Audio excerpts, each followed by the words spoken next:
morning, guys. So just splitting up a wheelbarrow load of wood. Takes about maybe 15 minutes to fill up a barrel of wood. So my van is getting very dusty, and I'm trying to figure out what I'm going to do as far as being able to split wood in here this winter and have this van in here. My thought is that I'm going to try to move the van over here as far as I can get it. Obviously those Apache trims will be out of the way. Thinking about putting those on. I have to still get some more of the Gorilla Tape, the black Gorilla Tape, and I got to make the pieces that are going to go on the back here between the metals. I don't want to put metal on metal, so I'm going to get some the Gorilla Tape and fit it so that the seam lines up, you know, it'll be edge to edge. Try to do a good job putting it on and then bolt it on. And then the Bad Shad Chrome will cover up the screw holes. But I want to get those on.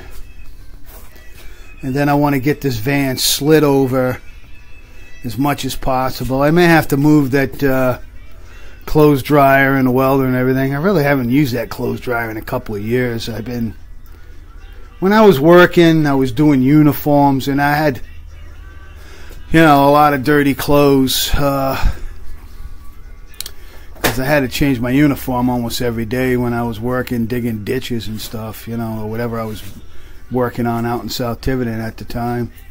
And now I just hang my clothes up on the clothesline, save the electricity. So I should be able to slide all this over and make some room to get I want to get the wood splitter in right over here. And then I'm going to have to figure out a way to put something to protect, just in case a wood piece flies off. Don't want it to hit the fender, because sometimes when you're splitting that wood, it flies apart and wood can go flying. I don't want to make any dents in the van. Second coat of paint, so I put 2 coats of primer, sanded both of those, and then 2 coats of white. It's the semi-gloss white paint that I used on the body. So that's about ready to go in. I've still got a little touch-up to do on the blue stripes.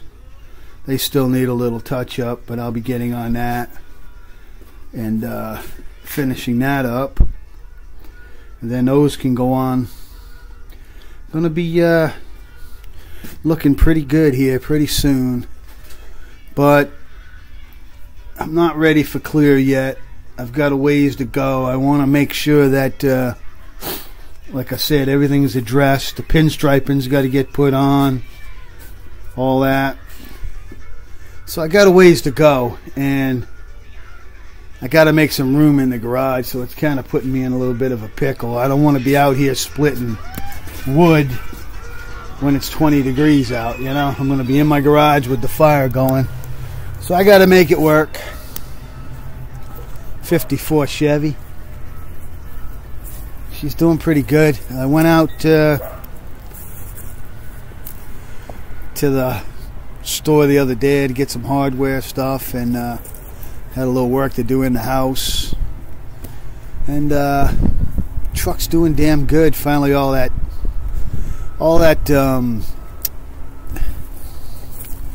spray burned off. The oh my God, linseed oil.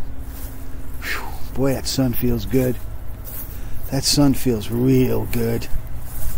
This truck is probably my most reliable truck. I've had this truck since, it's a 90 K1500, and I bought it, I think, 94. And I had a 2-wheel. I always had a 2-wheel and a 4-wheel drive truck. And I had my Chevy, my 80 Chevy C10. And I didn't like driving that in the winter, so I had this 4-wheel drive truck that I just drove in the winter. And eventually I took the, that's the original bed. although I modified it by changing the fenders. And then I changed it to this cab. I bought this 2-ton cab, put it on here. People ask me, don't you get cold air in there because of those rust holes and stuff? But what I did was I made the floor so that the floor comes all the way over to the cab. So that's just dead space right there. There's no air getting up into this cab. That floor has been holding up. You can see I put a piece of angle iron here to tie it together before I changed all the rotten floorboard. And a lot of the floorboard came out of the, you can see the hump and everything.